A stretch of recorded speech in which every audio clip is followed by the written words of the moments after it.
ওয়া মা খালাকতুল জিন্না ওয়াল ইনসা ইল্লা লিয়াবুদুন মা খালাকতুল জিন্না ওয়াল ইনসি বাখা জুজ ইবাদাত নিস্তে মাকসুদ আজ্জাহা। আল্লাহ তাআলা বলেন আমি মানুষ বানাবার একটাই কারণ ইবাদত। বলেন মানুষের বানানোর কারণ কি? ইবাদত। মানুষ বানাইছেন ইবাদতের জন্য। এবার আমাকে আপনারাই জবাব দেন মানুষের গুণ কি? বলেন ইবাদত করা। এখন ইবাদত কি? মসজিদ আর মাদ্রাসা এটা ইবাদত। সারা রাত যায় নামাজে তাসবিহ টানো, দিনের বেলা রোজা রাখো, এটা তোমার ইবাদত না, এটা ইবাদতের অংশ। বান্দা তুমি জীবনে যা করবা যা বলবা সব ইবাদত। খানা খাওয়া ইবাদত, তুমি ঘুমাইবা ইবাদত, বাথরুমে যাইবা ইবাদত, জীবনে তুমি যা করবা সব ইবাদত। মন গড়া আর টাকা দিয়া কেনা সম্মান ভালো করে বুঝো। টাকা দিয়া সম্মান কিনলে একবারে পায় ফুলের মালা, ফাইনালে জুতার মালা। আর আমার আল্লাহর দেয়া সম্মান যারা নিবেন এরা দুনিয়ায়ও বাদশাহ, পরকালেও বাদশাহ।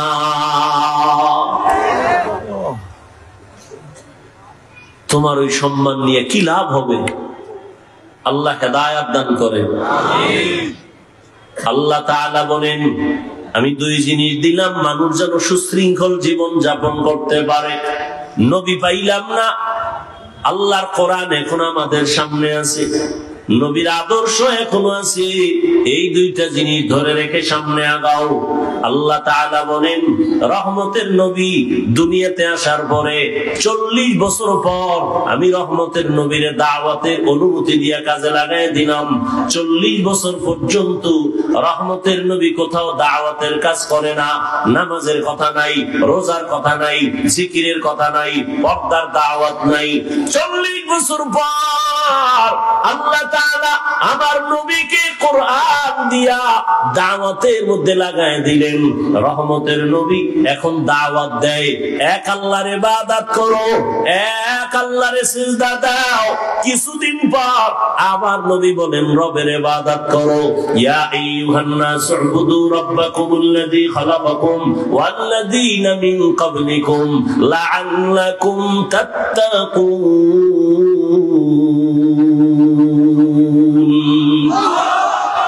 রবের ইবাদত করো। কিছুদিন পরে নবী বলেন রহমানের ইবাদত করো। মক্কার মুশরিকরা বলে রে মুহাম্মদ আব্দুল্লাহর ছেলে, একবার বলো আল্লাহর ইবাদত করতে আর একবার বলো রহমানের ইবাদত করতে। তাহলে তোমার রব কি দুইজন নাকি? একজন আল্লাহ আর একজন রহমান। কয় না, আমার আল্লাহই তো আল্লাহ, তিনিই তো একমাত্র আল্লাহ, তিনিই তো রহমান। ওরা প্রশ্ন করে ফেললো মানির রহমান, রহমানের পরিচয় দাও রহমানকে। আল্লাহ তাআলা সূরাতুর রহমান দিয়া রহমানের পরিচয় দেওয়া শুরু করলেন। আর রহমান আল্লামাল কুরআন। রহমান হলেন তিনি, কোরআন শিক্ষা দিলেন যিনি, খালাকাল ইনসান মানুষ সৃষ্টি করলেন যিনি। আল্লাহ যে বললেন, বলাটা আমাদের বাস্তবতার টোটাল উল্টা বললেন। আল্লাহ বলেন আমি মানুষ সৃষ্টি করার আগে কোরআন শিখেছি, এরপরে মানুষ সৃষ্টি করেছি। অথচ বাস্তব হলো আমরা দুনিয়াতে আসছি আগে, সৃষ্টি আগে, তারপরে আমরা বড় হইয়া কোরআন শিখলাম। আল্লাহ বলে না না, আমি মানুষ সৃষ্টি করি নাই, আগে কোরআন শিখেছি, তারপরে মানুষ বানাইছি। ও আল্লাহ উল্টা বললেন কেন? আল্লাহ পাক রব্বুল আলামিন উল্টা কেন বলছেন? মুফাসসিরিনে কেরাম বলেন আল্লাহর কথা উল্টা না বুঝার মধ্যে আমাদের দুর্বলতা আছে। ফিআলুল হাকিম লা ইয়াখনু আনিল হিকমাহ, হাকিমের কোন কাজ হিকমত থেকে খালি না, জ্ঞানীদের কোন কাজ জ্ঞান থেকে শূন্য না। ও দয়ার মালিক কেন উল্টা বললেন? আগে কোরআন শিখাইছেন, তারপরে মানুষ বানাইছেন। অথচ আল্লাহ আগে আমাদের বানানোর পর এরপরে কোরআন শিখাইছেন।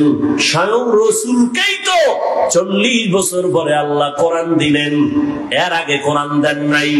আল্লাহ উল্টা কেন বললেন? মুফাসসিরিনে কেরাম তার জবাব লেখেন, আল্লাহ তাআলার আদালতে যেই মানুষের কথা বলা হয়েছে, ওই মানুষ আর তুমি আমি মানুষ এক না। এই আপনারা তো সব বুদ্ধিমান, আপনাদের তুলনায় আমরা বোকা, আর আমি তো আরো বেশি বোকা। কারণ এলেম আমল কিচ্ছু নেই। আপনাদের দোয়া, মুরব্বীদের কিছু দোয়া, সবাইকে আর বড়দোয়া করেনি।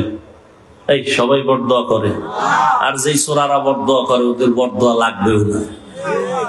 ভালো মানুষ কখনো বড়দোয়া করে না। একটু সময় দিলে কিছু কথা বলি, নাইলে মোনাজাত দিয়ে যাইগা। কারণ শয়তান তো আর ও বইয়া থাকতে পারে না। ওর কাজই হইলো ভালো কাজের মধ্যে ডিস্টার্ব করা। এক ডিস্টার্ব মোবাইল, আর এক ডিস্টার্ব বলবে আর কত পুরান বয়ান, চল বাড়িল। আবার কারো বিড়ির নেশা, আবার ঘুরে ফিরাইয়ে বসবো। ডিস্টার্ব করেন না, নিজের কপালটাও ঘুরিয়েন না, অন্যের কপাল পরার অপচেষ্টাও করিয়েন না। আল্লাহ মজলিস কবুল করেন। কিছুক্ষণ কথা বলবো, উঠা বসা করেন না আল্লাহর ওয়াস্তে। আল্লাহ পাক যেই মানুষ এখানে ইঙ্গিত করেছেন, সেই মানুষ আর আমরা মানুষ কিনা? কথা বলেন এক না। এখানে সবাই আমরা মানুষ, কিন্তু সবাই প্রিয় মানুষ না।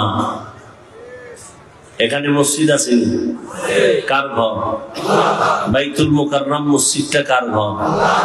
দুনিয়ার জমিনে যতগুলো মসজিদ সব আবার আল্লাহর ঘর, তবে বাইতুল্লাহর মতো একটাও না। কি বাইতুল্লাহ কেমন? ইন্না আউওয়ালা বাইতিন উযিআ লিন-নাসি লাল্লাযী বিবাক্কাতা মুবারাকান ওয়া হুদা, মুবারাকান ওয়া হুদান লিল আলামিন। জমিন আল্লাহ বানাইয়া প্রথম একটা ঘর আল্লাহ বানাইছেন বাইতুল্লাহ বাক্কা নগরীতে, আর আল্লাহ কিছুই বানান নাই। এটা এমন একটা ঘর, যেই ঘরের দিকে শুধু তাকাইয়া থাকবা, অনবরত আমলনামায় সওয়াব।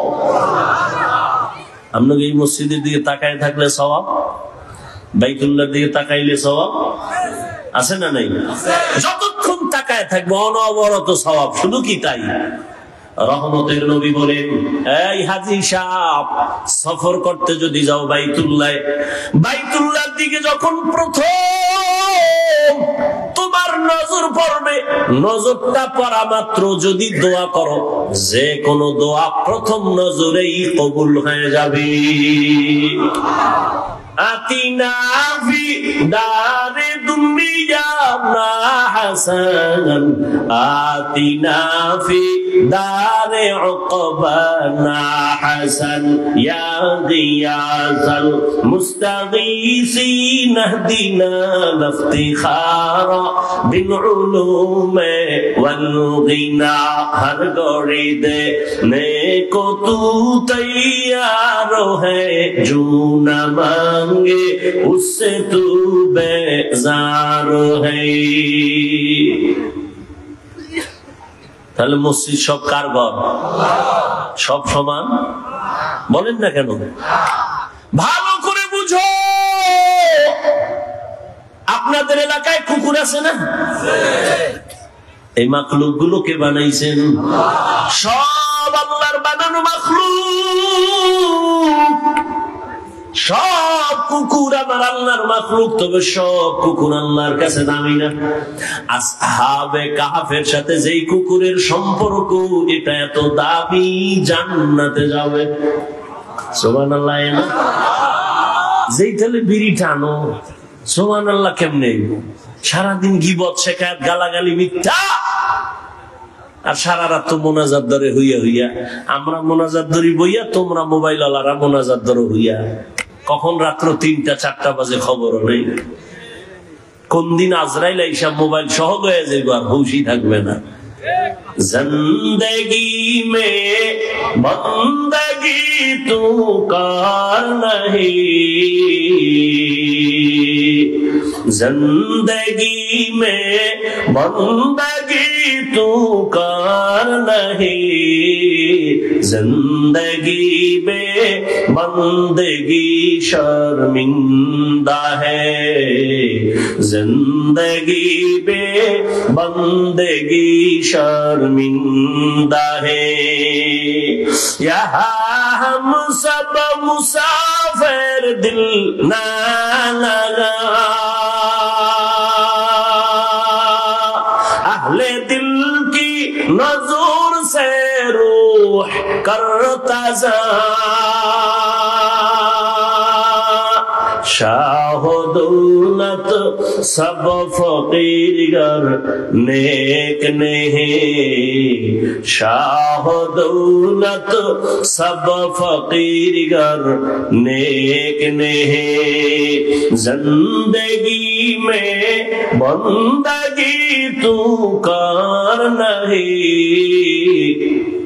जिंदगी में बंदगी तू कार नहीं, जिंदगी में बंदगी शर्मिंदा है, जिंदगी में बंदगी शर्मिंदा है, जिंदगी में बंदगी कुन बंदगी, बंदगी बे जिंदगी शर्मिंदगी। ও আবার কলিজার যুবক, কয়দিন আর যৌবনের বাহাদুরি করবি? করোনায় কত যুবকের লাশ, জানাজা হলো, কবরে রাখলাম, ট্রিপল মাস্ক লাগায়া বয়া রইছে কুলাঙ্গার শিক্ষিত 2 সন্তান। বাবারে করোনায় ধইরা ফেলছে, কাছে যায় না মরার ভয়ে। এক পর্যায়ে বাবায় মরেই গেল। ওই শিক্ষিত 2 কুলাঙ্গার মাস্ক লাগাইয়া এলাকার গরিবের টাকা দিয়া কয়, লাশটারে টেনে টেনে রাস্তায় ফেলে দিয়াস। রাস্তায় ফেলে দেওয়ার পরে ওই কুলাঙ্গার 2 সন্তান দরওয়াজা জানালা লক করে দিল। এক নজর দেখলো না বাবার লাশ পুকুরে খাইলো নাকি জানাজা হলো। এই যুবকেরা ইতিহাস ভুলবি না। ওই সময় দেখছনি এই দেশের টুপিওয়ালা ওলামায়ে কেরাম শত শত করোনার লাশ কাঁধে নিলেন, গোসল করালেন, কাফন পরালেন, জানাজা পড়াইয়া কবরের মধ্যে রাখলেন। একজন হুজুরেও করোনায় মরে না। কেমনে বুঝাবো রে যুবক? শুরুতেই বলেছি ওলামায়ে কেরাম ছাড়া কেউ তোদের আপন না। তুই যাকে আপন মনে করো, আমি বলি এ তোর ধান্দাবাজ আর চান্দাবাজ। স্বার্থে যদি আঘাত লাগে তোর দল থেকে নাম কাটবে না, কল্লা কেটে ফেলবে। ওরে আল্লাহর গোলাম, ওলামায়ে কেরাম এই জাতিকে নিয়ে যেই ভাবনাটা ভাবে, এই ভাবনা কেউ ভাবে না। সবাই ভাবে নিজের চেয়ার, নিজের ক্ষমতা, নিজের দল। আর ওলামায়ে কেরাম নিজের নিয়ে ভাবে না। ইমামতি থাকলে থাকলো, না থাকলে নাই, বয়ান হলে হলো, না হলে নাই, কিন্তু জাতিরে জুলুমের শিকার হতে দেওয়া যাবে না। এই জন্য মাজায় গামছা বাইদা রাস্তায় নেমেছেন। নামার পরে সফলতা আনার পরেও কোন হুজুর কয় নাই আমার উপদেশটা বানাও। তবে সব আলেম ওলামারা হুঙ্কার দিয়েছে, আবার জুলুম যদি হয় আবার এ জমিনে আন্দোলন হবে। কোন জালেমকে সুযোগ দেওয়া হবে না। জুলুমের বিরুদ্ধে আন্দোলন। মুসলমানের আন্দোলন একবার হয় না, বারবার। মুসলমান জীবন একবার দেয় না, বারবার। উম্মতের জন্য আলেমরা ভাবে। এই যুবক, বহু বুদ্ধি লয়ে গুরু, একটু জবাব দাও বাবারা। একটা সরকারি চাকরি করে এক ব্যক্তি বা বেসরকারি চাকরি করে, ডিউটি কয় ঘন্টা? আর তাড়াতাড়ি বলো। 8 ঘন্টা। বেতন, নিম্নে বেতন কত? 20,000 ধরো, কত? 20,000 টাকা বেতন। আর টেবিলের নিচে আজে বাজে মুক্তা তো আছেই, কত ফ্রি।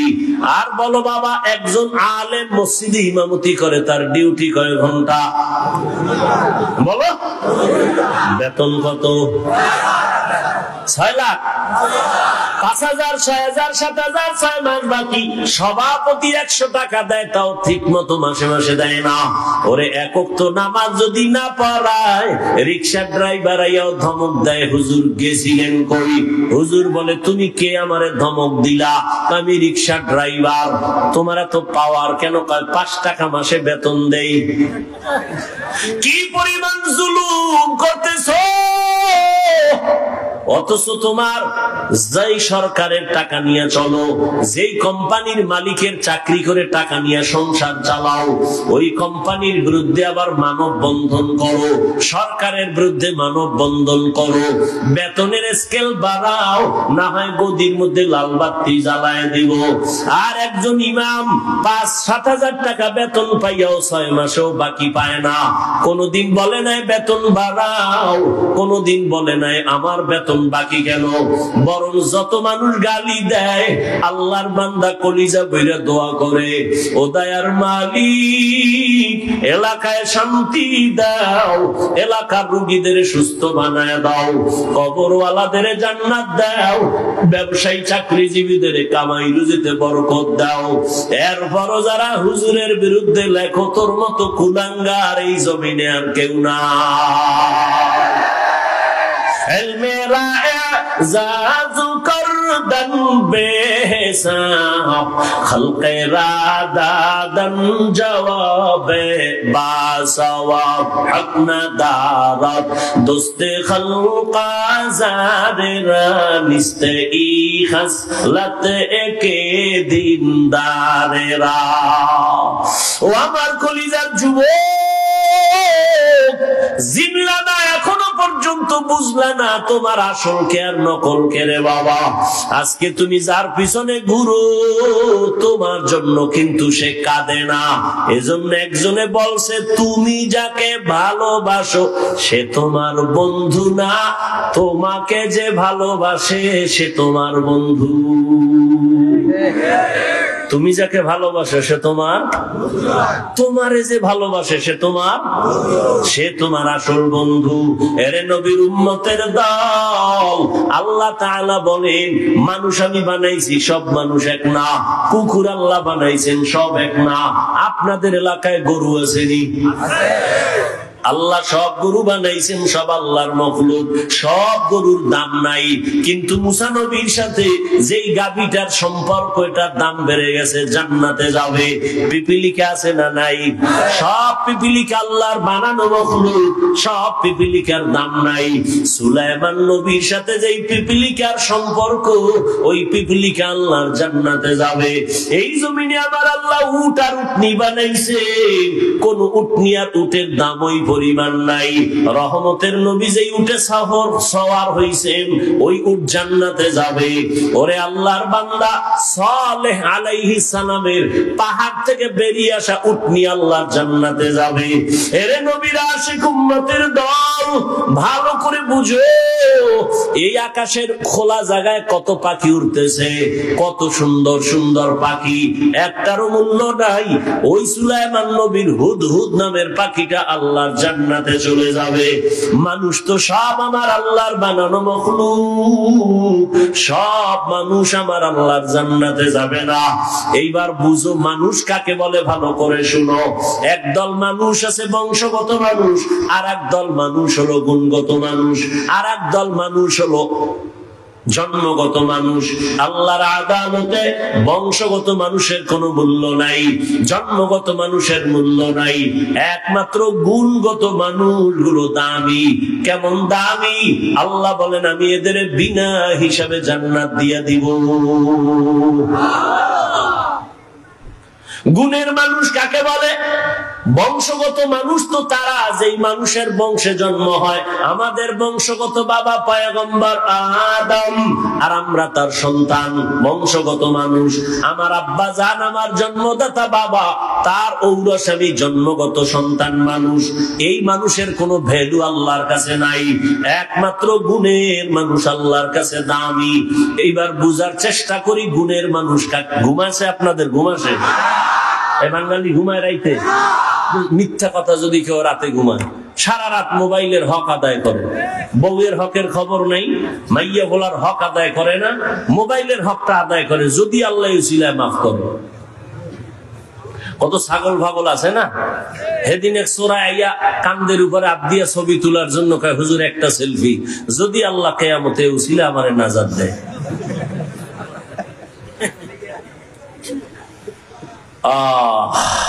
তুমি এখান থেকে বের হওয়া মাত্রই চোখের গুনাহ, হাতের গুনাহ শুরু হয়ে যাবে, জবানের গুনাহ শুরু হবে। এখানে তুমি রহমতের প্যাকেটে আছো, কোনো গুনাহ হবে না ইনশাআল্লাহ। গুণের মানুষ কাকে বলে বুঝো? যেই জিনিস বানানেওয়ালা কোন কাজের জন্য বানায় না, আকামের জন্য বানায়। মনে করেন এই মাইকওয়ালা মাইক বানাইছে একটা কাজের জন্য, বাতিওয়ালা বাতি বানাইছে কাজের জন্য। মনে রাখবেন, এটা একটা মূলনীতি, উসুল। যেই বস্তুটা যেই কাজের জন্য বানায়, ওই বস্তুর জন্য ওই কাজ হলো গুণ। ওই কাজটা কি? ধরেন এই মায়ক আমার সামনে, ওর কাম কি? আমার কথাটাকে টেনে মেশিন থেকে, ইউনিট থেকে বের করে হরন দিয়ে দূরে সরাবে। এক কথায় সংক্ষেপ জবাব কি? মাইকওয়ালা, মাইক ইঞ্জিনিয়ার যে বানাইছে আওয়াজ দেওয়ার জন্য। কোন কাজের জন্য বলেন? তাহলে মাইকের গুণ কি? আওয়াজ দেওয়া। বাতিওয়ালা বাতি বানাইছে কেন? আলো দেওয়ার জন্য, বাতির গুণ আলো দেওয়া। পাখাওয়ালা পাখা বানাইছে কেন? বাতাস দেওয়ার জন্য, পাখার গুণ হলো বাতাস দেওয়া। ভালো করে বুঝো, মাইকের গুণ আওয়াজ দেওয়া, বাতির গুণ আলো দেওয়া।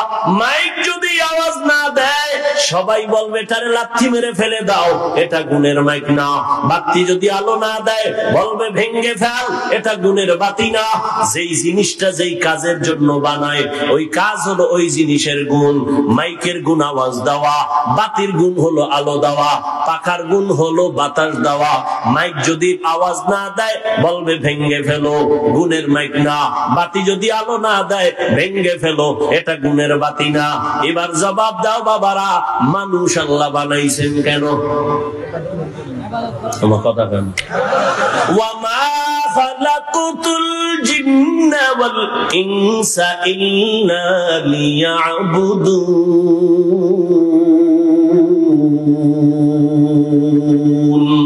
মা খালাকুতুল জিন্না ওয়াল ইনসি বাখা, জুজ ইবাদাত নিস্তে মাকসুদ আজ্জাহা। আল্লাহ তাআলা বলেন, আমি মানুষ বানাবার একটাই কারণ ইবাদত। বলেন, মানুষের বানানোর কারণ কি? ইবাদত। মানুষ বানাইছেন ইবাদতের জন্য। এবার আমাকে আপনারাই জবাব দেন, মানুষের গুণ কি? বলেন, ইবাদত করা। এখন ইবাদত কি? মসজিদ আর মাদ্রাসা, এটা ইবাদত। সারা রাত যায় নামাজে তাসবিহ টানো, দিনের বেলা রোজা রাখো, এটা তোমার ইবাদত না, এটা ইবাদতের অংশ। বান্দা, তুমি জীবনে যা করবা, যা বলবা, সব ইবাদত। খানা খাওয়া ইবাদত, তুমি ঘুমাইবা ইবাদত, বাথরুমে যাইবা ইবাদত, জীবনে তুমি যা করবা সব ইবাদত। মন গড়া। একজনে মাগরিবের নামাজে দাঁড়াইছে, 3 রাকাতে যাইয়া চিন্তায় পড়ছে, বেজোর হইরা লাভ কি? আর 2টা সেজদা বাড়াইয়া জোর করি 4 রাকাত হয়ে গেছে। আল্লাহ খুশি না? আল্লাহ কয়, বেদবি করলি কেন? সব বাদ, নতুন করে দাঁড়ায় কানে ধর, তওবা করে আবার আল্লাহু আকবার বলে নামাজ শুরু কর। জীবনে যা করবা সব ইবাদত, হতে হবে আল্লাহর সন্তুষ্টির জন্য, মদিনা ওয়ালা নবীর আদর্শ অনুযায়ী। ও আমার কলিজার যুবক, এই যে এক বোতল পানি দেখো স্টেজে, পানি পান করার দরকার তোমারও আমারও পিপাসা নিবারণের জন্য, কিন্তু ইবাদত বানাইয়া পানি পান কর, সওয়াবও হবে, পিপাসাও মিটবে। কেমনে? কষ্টের কিছু না। তুমি কেমনে পান করো? বাম হাতটা নিয়ে লাগায় দেবা বোতলে, ডান হাত দিয়া মুখা খুলে একটা টান মারবা বাম হাতে, আধা লিটার নাই। আমি এটাকে ইবাদত বানায় পান করব, ডান হাতে বোতল ধইরা বাম হাতে মুখাটা খুইলা আমি বোতলটা মুখে দিয়া একবারে পুরাটা পান করব না, 3টা স্টেপ দিয়া আমি পান করব। 3 নিঃশ্বাসে পানিও পান হবে, ইবাদত হবে, ইবাদতের পরিণাম ফল বিনা হিসাবে জান্নাত। জুতা তুমিও পরো, আমিও জুতা পরি, ইবাদত বানায় জুতা পরো। কেমনে? কষ্টের কিছু না। তোমারে কে বলছে ইসলাম কঠিন? বড় সহজ, তুমি মানতে জানো না। জুতাটা পরতে গিয়া ডান পাও ডান জুতায় আগে ঢুকাও, এরপরে বাম পা বাম জুতায় ঢুকাও। দোনো জুতায় পাও যখন ঢুকলো, লেভেল পজিশনে রাইখা কদম দেওয়ার আগে ডান পাও দিয়া কদম শুরু করো। এটা সুন্নাত। বাথরুমে তুমি যাও, আমিও যাই, ইবাদত বানায় বাথরুমে যাও। খালি পায়ে বাথরুমে যাইবা না, খালি মাথায় কখনো বাথরুমে যাইও না। কারণ নবী বলেন বাথরুম হলো জিন শয়তানের আড্ডাখানা। ওখানে গিয়া মানুষ অ্যাক্সিডেন্ট হয়, বুক ভেঙে যায়, মাথা ফেটে যায়। জুতা ছাড়া যাইবা না, খালি পায়ে যাওয়া নিষেধ, খালি মাথায় বাথরুমে যাওয়া নিষেধ। দোয়া বইরা ঢুকো, কিছু পারো না তো বিসমিল্লাহ বইলা ঢুকে যাও। বাথরুমে গিয়া যখন বসবা, বাম পায়ের উপরে ভর করে বসবা, সুন্নত। কোন পা? বাম পায়ের উপরে। হাঁটুর উপরে কাপড় উঠাবা না, এটা নবীর সুন্নত। বাথরুম কমপ্লিট করে বের হয়ে আলহামদুলিল্লাহ বলো। বাম পা দিয়ে ঢুকবা, ডান পা দিয়ে বের হইবা। বাথরুম হয়ে গেল, ইবাদত হয়ে গেল। এখান থেকে মোনাজাতের পরে আমার বাবারা সবাই বাড়ি যাবেন, যাইয়া অনেকে ফ্রেশ হবেন। ফ্রেশ কি হবেন? ফ্রেশ হইতে গিয়ে গোসল করবেন, হাত ধুইবেন, চেহারা ধুইবেন, পা ধুইবেন। আমি বান্দাও বাসায় যেয়ে ফ্রেশ হব।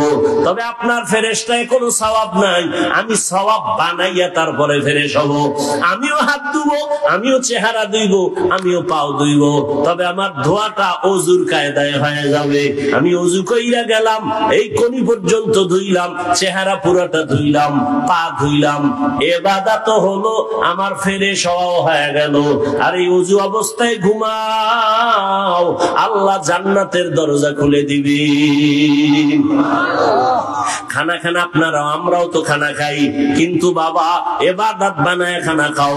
নিচু জায়গায় বসো, দস্তারখান বিছায় বসো, দোনো হাতের কবজা পর্যন্ত ধুইয়া তারপরে খানা খাও। যেই প্লেটে ভাত নিবা ওই প্লেটে হাত ধুইবা না, অন্য জায়গায় হাত ধুইয়া বসো। এরপরে খানার প্লেটের ডান দিক দিয়া শুরু করো। লবণ নাও বাম হাতে। কি? বাম হাতে লবণ।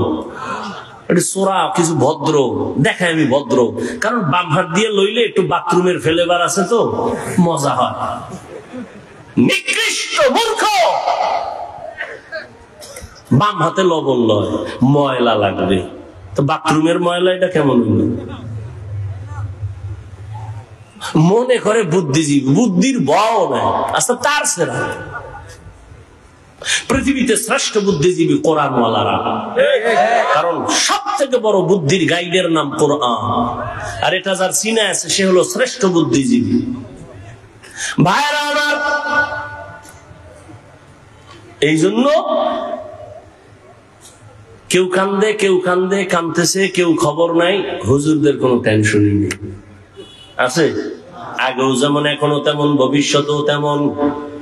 কারণ আমরা মানুষের গোলাম না, আমরা একমাত্র আমার আল্লাহর গোলাম।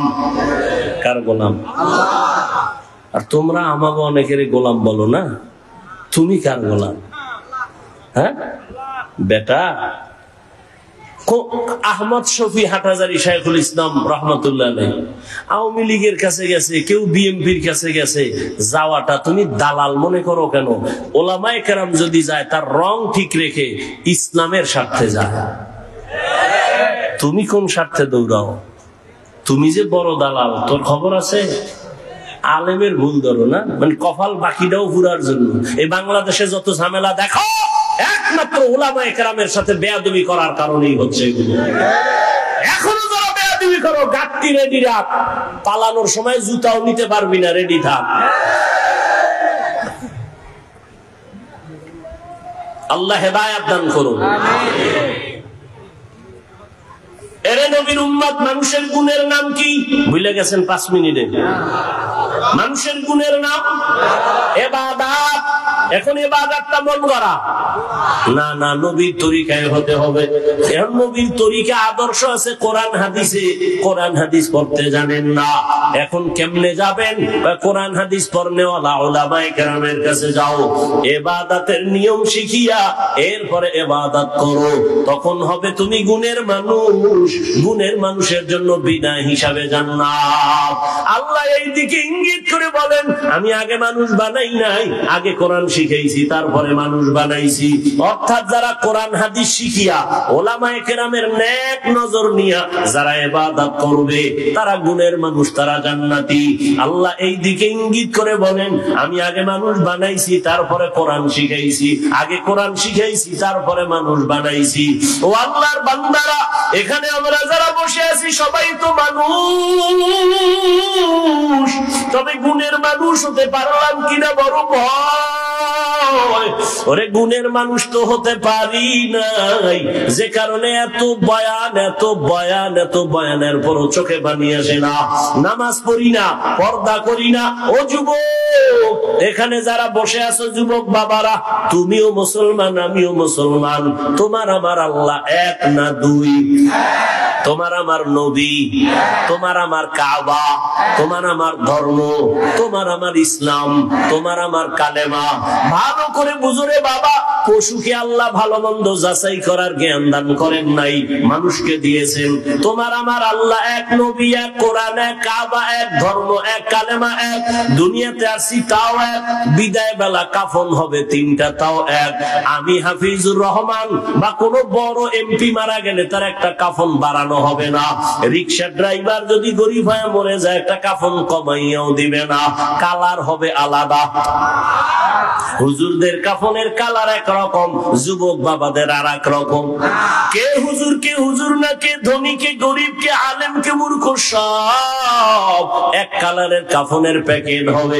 আজকে আমি বক্তা যত ভাব দেখাই, আর তুমি যত ক্ষমতার ভাব দেখাও, সাদা কাফনে যেদিন ঢুকবা ওই দিন সবার ভাবগুলো বন্ধ হয়ে যাবে। ও আল্লাহর বান্দা, কবরের সাইজ হবে ওই কবরে রাখার পরে প্রশ্ন হবে 3টা, তাও এক। রবের পরিচয় দাও, ধর্মের পরিচয় দাও, রাহমাতুল লিল আলামিনের পরিচয় দাও। ও আমার কলিজার যুবক, ওরে তোমার আমার আল্লাহ এক, নবী এক, কোরআন এক, কাবা এক, ধর্ম এক, কালেমা এক।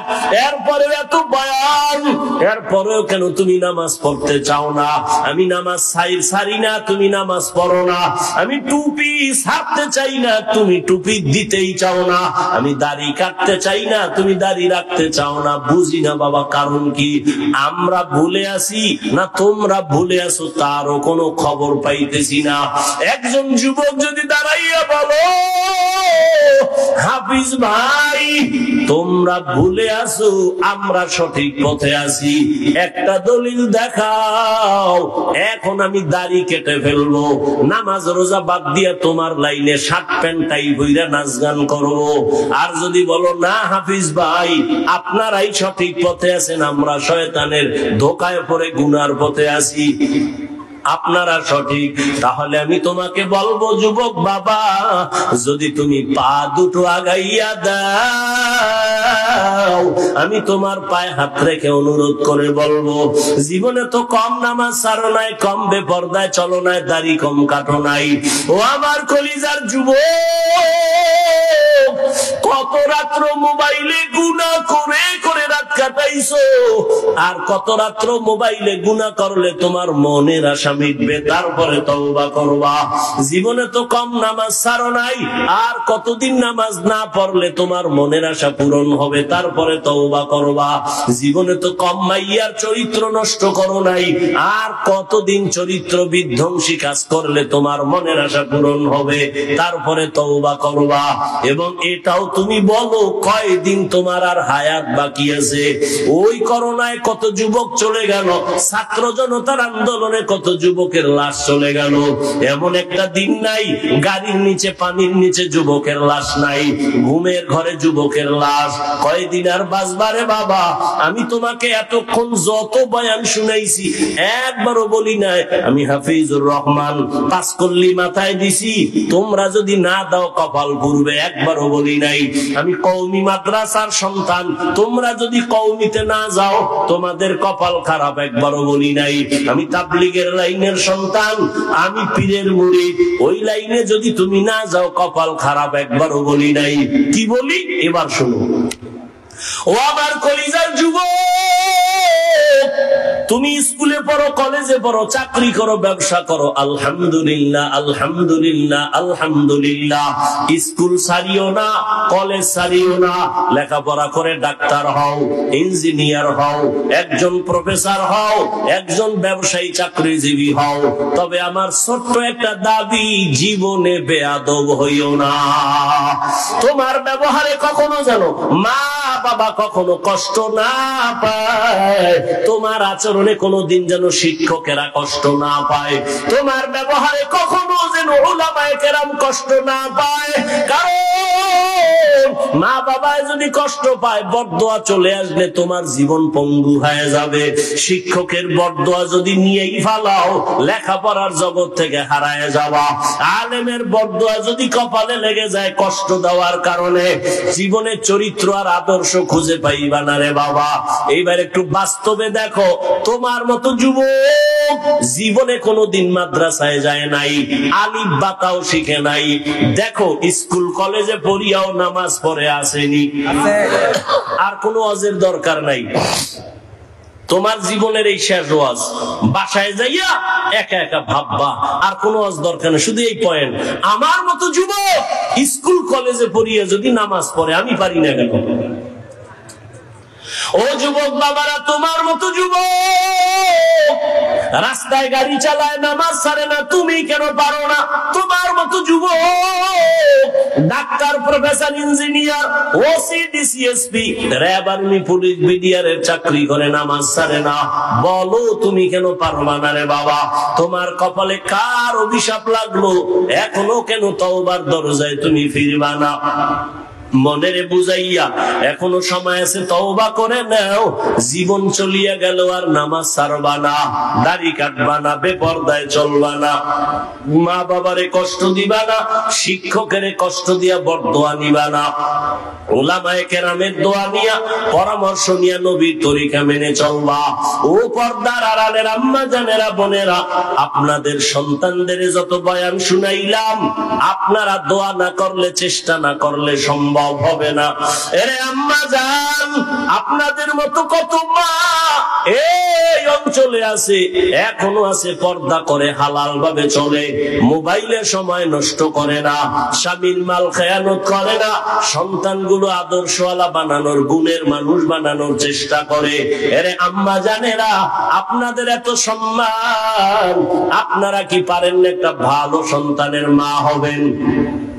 সন্তানটাকে ডাক্তার বানাবেন, ইঞ্জিনিয়ার বানাবেন, প্রফেসর বানাবেন, বেয়াদব বানাবেন না।